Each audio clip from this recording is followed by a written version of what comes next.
খেলায় হার জিত থাকবে, সেটা তো স্বাভাবিক ব্যাপার, তা না হলে তো খেলা আমরা দেখতাম না। কিন্তু খেলার মাঝখানে যদি উত্তেজনা ক্রিয়েট করতে না পারেন, খেলা যদি শেষ পর্যন্ত না গড়ায়, তাহলে কিন্তু সেই খেলার কোনো দামই থাকে না, বিশেষ করে ক্রিকেটে। সুতরাং বুঝতেই পারতেছেন গতকালকে কুশাল মেন্ডিস যে ধরনের সেঞ্চুরি করছেন, এখানে কিন্তু বাংলাদেশের বোলারদের একটা বিরাট ভূমিকা রয়েছে বাজে বোলিং করার ক্ষেত্রে। আপনারা যদি তাদের রান দেখেন, মানে যারা বোলাররা যে ধরনের ইকোনমি দিয়ে বোলিং করছেন, আপনাদের কিন্তু মাথা নষ্ট হয়ে যাওয়ার মতো। একমাত্র মোস্তাফিজুর রহমান আছে যে কিনা 5 ইকোনমি দিয়ে বোলিং করছেন, তাছাড়া সবাই কিন্তু বাজে বোলিং করছেন।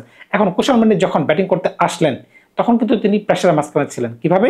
তানজিদ কিন্তু এর আগের বলে একটু সুন্দর একটা উইকেট নিয়েছেন, কিন্তু প্রথম বলেই কিন্তু কুশাল মেন্ডিসকে এমন একটা বল দিয়েছেন, তিনি যেন প্রেসারটা রিলিজ করতে পারছেন, তিনি ক্রিজে এসে যেন খাপ খাইতে পারছেন। কারণ কি, প্রথম বলে তিনি 4 মারিয়ে ফেললেন, বেশ ভালো কথা, প্রথম বলে তিনি 4 মারলেন।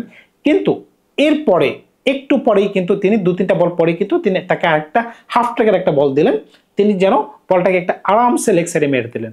এই বলটি খেলার পরে যেন তিনি তার মাথা থেকে আরেকটু চিন্তা দূর হয়ে গেল যে আজকের ম্যাচে আমি বড় রান করব। কারণ কি, ব্যাক টু ব্যাক 2টা 4 যদি আপনি ওপেনিং বলারদের মারতে পারেন এবং সুন্দরভাবে মারতে পারেন, তখন কিন্তু আপনার মাঝখানে একটা কনফিডেন্স বিল্ড আপ হয়ে যায়। কিন্তু তাসকিন যখন বোলিং করতে আসলো, 2টা 4 খাওয়ার পরে তাসকিন কি করলো, একটা হাফ বলি বল দিলেন।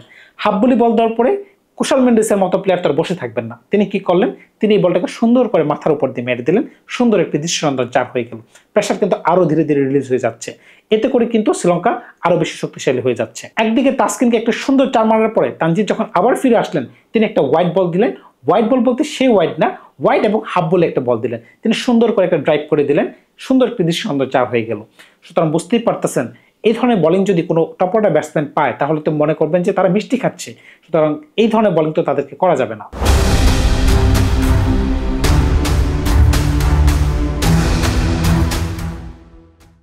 আমাদের most premium bowler Mustafizur Rahman যখন বোলিংয়ে আসলেন, প্রথম ওভারে এসে কুশাল মেন্ডিসকে একটা মিষ্টি খেতে দিলেন।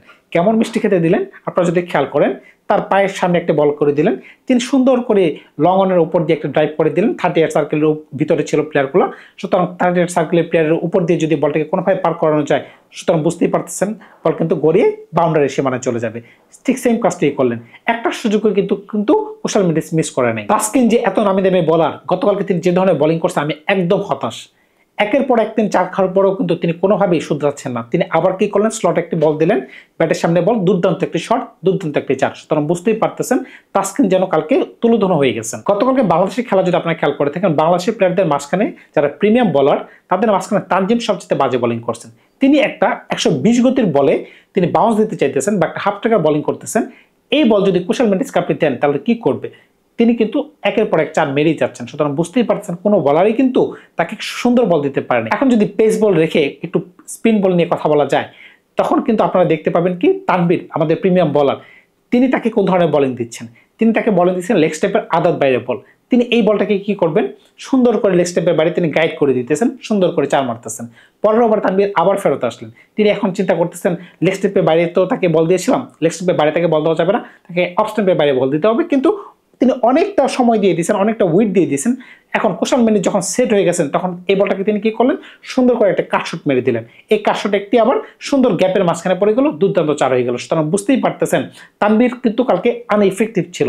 এখন যদি শামীম পাটোয়ারির কথা বলেন, তিনি যেই 4টি ওভার করছেন, এর মাঝখানে কুশাল মেন্ডিসকে তিনি যে একটা বল করছেন, তিনি তানভীর থেকে অনুপ্রাণিত হয়েছেন। কিভাবে? লেগ স্টেপের আদাত বেড়ে তিনি একটা বল করছেন, কিন্তু তানভীরের থেকে তিনি একটু চতুর বেশি।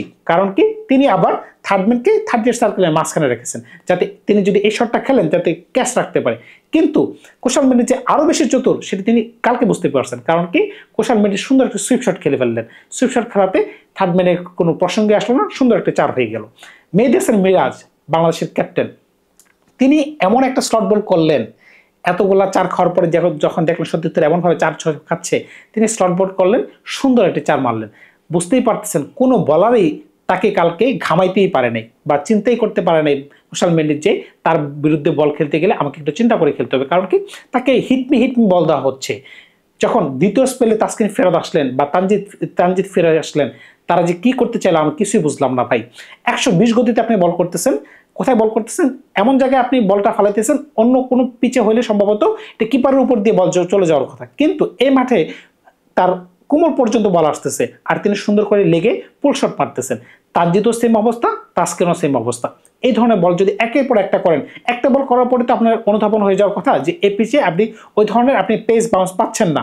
কেন পাচ্ছেন না? আপনাদের পেস নাই। 120-125 গতিতে আপনি কিপারের উপর দিয়ে মাথা দিয়ে উপর দিয়ে আপনি বল নিয়ে যেতে পারবেন না, বা ব্যাটসম্যানকে আপনি ট্রাবলে ফেলাতে পারবেন না। আপনাকে এই জন্য 140, 145 বা 140 এই ধরনের গতি লাগবে। এই ধরনের পেসে যখন আপনি হাফ ট্রেকার বল দিতেছেন, সেম বল আপনি তানজিদকেও খুঁজে পাবেন, সেম বল আপনি তাসকিনকেও খুঁজে পাবেন।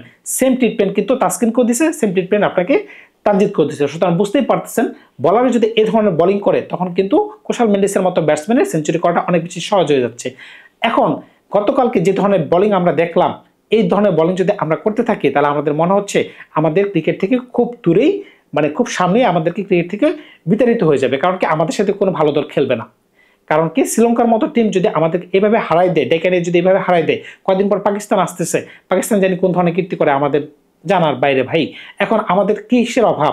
আমাদের ব্যাটিং তো মোটামুটি ভালো, বোলিং মোটামুটি ভালো, কিন্তু আমরা যদি এই ধরনের পারফরমেন্স দিই আর কালাবদ্ধ যদি একটা ম্যাচ জয়লাভ করি, সেটা আবার যদি দান হয়, কেন দান বলতেছি, যদি ওই ম্যাচে লায়ালেগি আউট না হইতো তাহলে কোনোভাবেই কিন্তু আমরা ম্যাচটা জয়লাভ করতে পারতাম না। লায়ালেগের ফাইট দেখেন আর বাংলাদেশের ফাইট দেখেন, আকাশের পাতাল ভাই। লায়ালেগে যখন 8 নম্বর 9 নম্বর 10 নম্বর ব্যাটসম্যানদেরকে নিয়ে ব্যাটিং করছিল, 100 রানের প্রয়োজন, তিনি কিন্তু খেলা অলমোস্ট বের করে ফেলছেন, 95% বের করে ফেলছেন।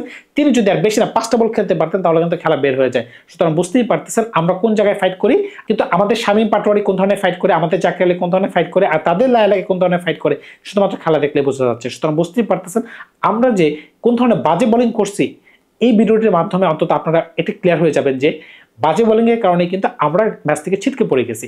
আমরা এমন কোনো বল কুশাল মেন্ডিসকে করতে পারি না যেটা কুশাল মেন্ডিসকে মাথা খাটিয়ে খেলতে হবে বা প্রেশারাইজড হয়ে খেলতে হবে বা ডাউন দ্য গ্রাউন্ড এসে একটা শট খেলবেন না। তিনি এই ধরনের কোনো কাজই করেন না। তিনি জায়গায় দাঁড়ায় আছেন, জায়গায় দাঁড়ায় এসে তিনি পুল শট খেলতেছেন, তিনি মিডনের উপর দিয়ে খেলতেছেন, তিনি কাভারের উপর দিয়ে খেলতেছেন, তিনি কাট শট খেলতেছেন, চিপ শট খেলতেছেন, যেটা খুশি সেটা করতেছেন। কারণ কি একটা বাজে বল খেললে কি হয়, মানে বাজে বল করলে কি হয়, একটা ব্যাটসম্যান, ভালো ব্যাটসম্যান 2 থেকে 3টা শট তার মাথায় অলওয়েজ থাকে, ফিল্ডার তার সম্পর্কে ধারণা থাকে, তখন তিনি কিন্তু বাজে শটগুলোকে, বাজে বলগুলোকে 2 থেকে 3টা শট যেহেতু তিনি এক্সিকিউট করতে পারেন, তিনি একটা শট খেলা তো খুব ইজি হয়ে যায় তখন তার জন্য। সুতরাং বুঝতেই পারতেছেন আমাদের দোষে কিন্তু আমরা হারছি।